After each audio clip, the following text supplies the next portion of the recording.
Hey you, yeah you who clicked on this video. Thanks for giving our channel a shot. And if you will, please do us the honor of watching the video all the way through. Appreciate it. Now onto the video. Who are you?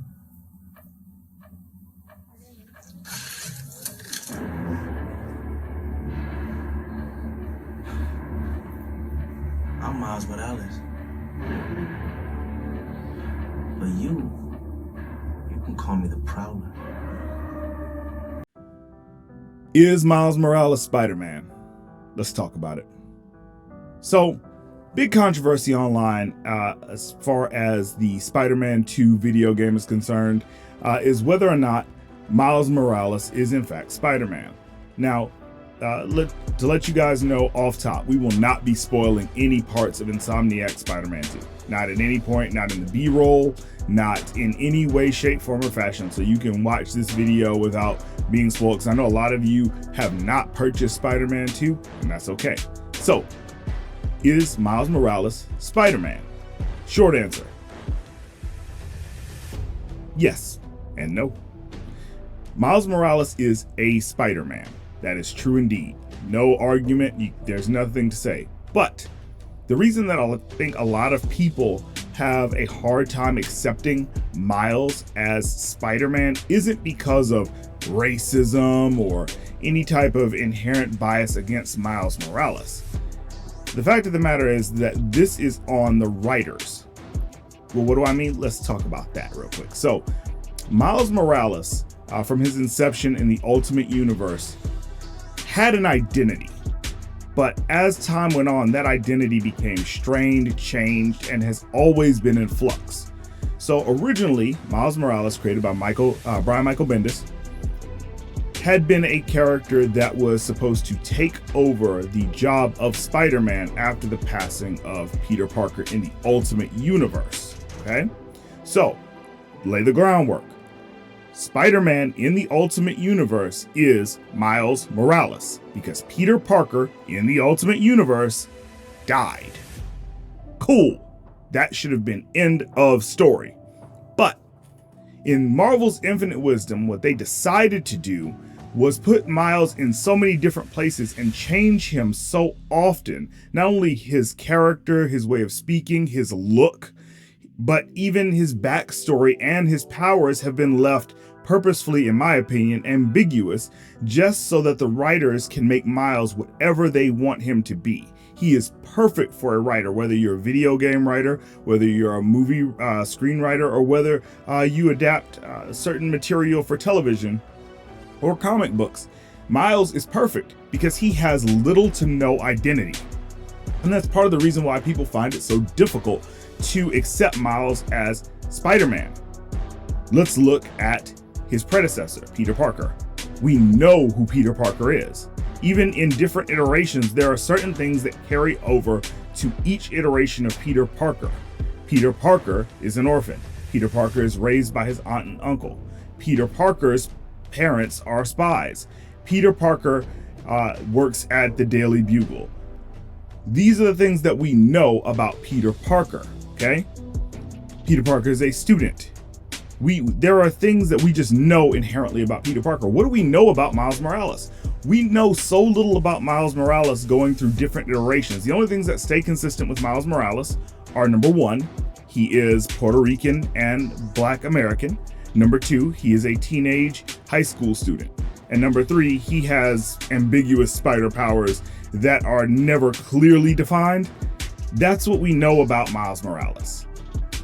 And I think that is done by Marvel writers on purpose. The reason I can say that it's done on purpose is because I've seen what they've done with him, whether we're talking about Into the Spider-Verse, whether we're talking about on the comic book page, or whether we're talking about in Insomniacs games. There is very little that is kept consistent. Even his parentage is often in flux. Sometimes his dad is a cop. Sometimes his dad is actually an ex-convict. Sometimes his dad is the man of the house and has his own last name, which would be Davis. Sometimes he takes his wife's last name for no apparent reason. We never know why any of these things happen. Sometimes Miles has a best friend named Genki, sometimes he doesn't. It's so very interesting to me how this character has so little that is consistent about him, and so his fans have very little to grasp onto. And the bad thing about it is I'm one of his fans. My children are his fans because, number one, they just like the idea of there being two Spider-Man. I have my oldest son, he identifies more with Peter. My youngest son identifies more with Miles, and it works. But the problem is that when we're looking at a character like Miles Morales, it's often said, and this happened in Across the Spider-Verse. If you see the beginning of this video, you'll see it.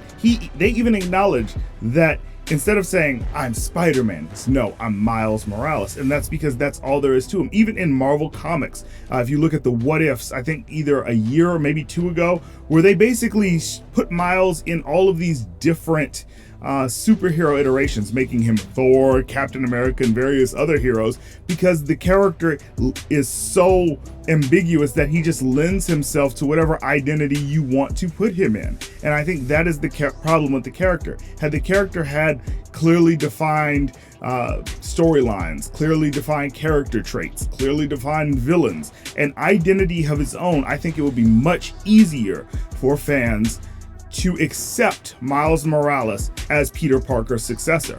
Look at all the other, I hate to even use the word sidekicks, but let's just say successors to various mantles. And even saying that kind of irks me, but let's look at Sam Wilson as Captain America. Sam Wilson has his own identity. We know who Sam Wilson is. We know who Sam Wilson was as the Falcon, even though I think that's the better version of the character of Sam Wilson. We know who Sam Wilson is. So when he takes over as Captain America, we are not confused as to who Sam Wilson is.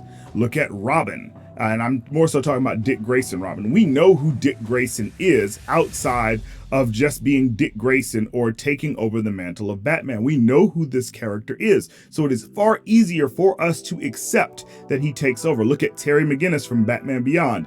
Even though, spoilers for a 20-year-old cartoon, Terry McGinnis is the clone of Bruce Wayne. But even that being said, Terry McGinnis has his own experiences, his own storylines, his own character, his own way of doing things. And because of that, we know who Terry McGinnis is when he takes over as Batman, because Bruce Wayne is too old.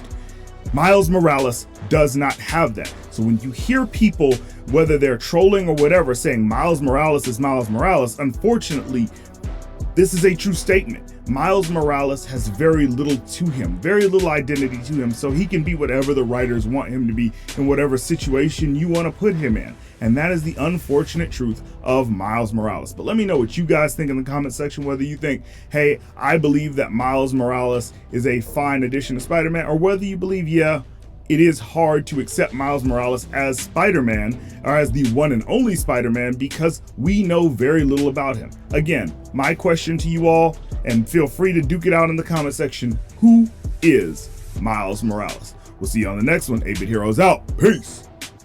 If you'd like to give a shout out on the channel, then hit that like button, maybe share it with a couple of friends, and do us the biggest honor of all, and subscribe to the channel so you can join the 8-Bit Heroes family. And while you're at it, hit that bell icon so you can be notified when our new videos come out.